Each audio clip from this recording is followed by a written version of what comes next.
Hi, welcome to our Tonbridge Baptist Church podcast, Empower Today. Do you know what you were doing a year ago? Exactly a year ago, to the day. Because I can. I had taken my eldest daughter Megan and her boyfriend to Blue Water. They were going up there on a date to buy some clothes, eat some food and watch a film. We joked, her boyfriend and I, that I would sit in between them in the film. But I had my own task. I'd got £40 worth of book tokens from Joe's grandma for my birthday a few weeks earlier. And so I went up there with those. I browsed the bookshops. I spent the £40 and a bit more, if I'm honest. And then I sat in a Spanish tapas restaurant and I had a glass of red wine and some dishes of food. And I began to read this book, West by Caris Davis. We drove home.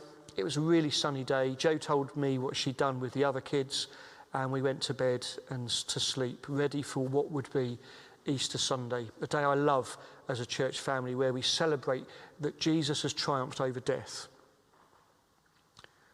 About 2:20 that morning, Easter Sunday morning, my mum phoned to tell me that the ambulances were at the house.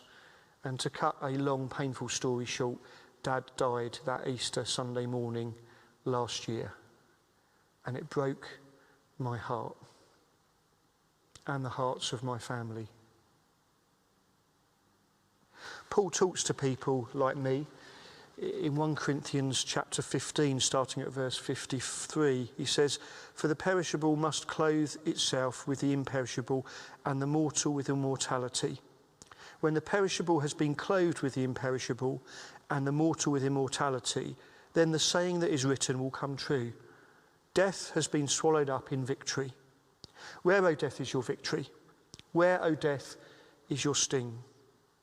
The sting of death is sin, and the power of sin is the law. But thanks be to God, he gives us the victory through our Lord Jesus Christ. Therefore, my dear brothers and sisters, stand firm. Let nothing move you. Always give yourselves fully to the work of the Lord, because you know that your labour in the Lord is not in vain." Where, O death, is your victory? Where, O death, is your sting?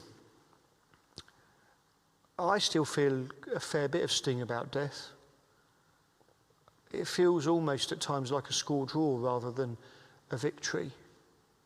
And that's why I take great comfort that before Paul uses those familiar words, he says that when we die and go to be with God, when the perishable becomes imperishable, when the mortal receives immortality, he says, then the saying that is written will come true.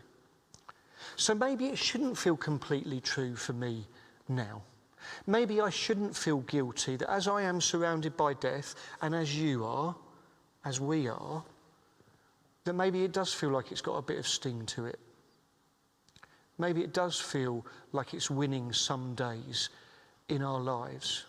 For my dad, who's with Jesus in eternity now, no sting, complete victory. For me, for my family, for you and yours, well, maybe we have to keep on fighting through. And what should we do? Paul says, stand firm. Let nothing move you. Always give yourselves fully to the work of the Lord.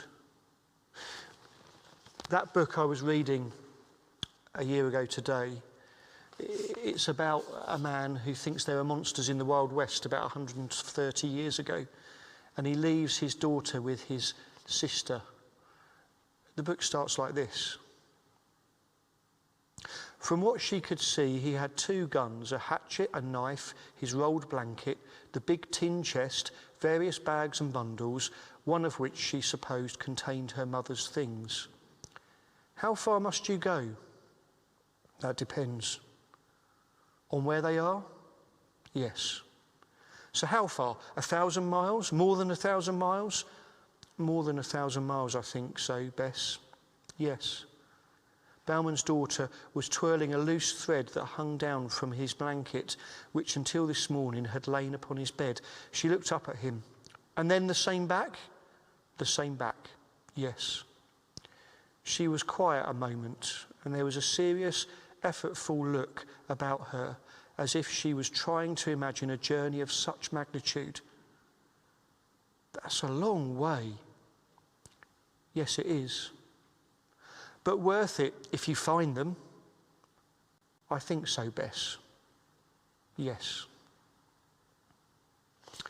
He goes on that journey. He doesn't find any monsters. In fact, her father dies and never returns. The sad thing for Bess, his little daughter in the book, is that she never knows right up until the end if he's coming back or not. I know my dad's not coming back, but I take massive comfort that he's with Jesus. No more sting in the death for him. Complete victory. May not always feel like that for me, but that is the reality for my dad and for anyone who you've lost who knows Jesus. Friends, stay safe.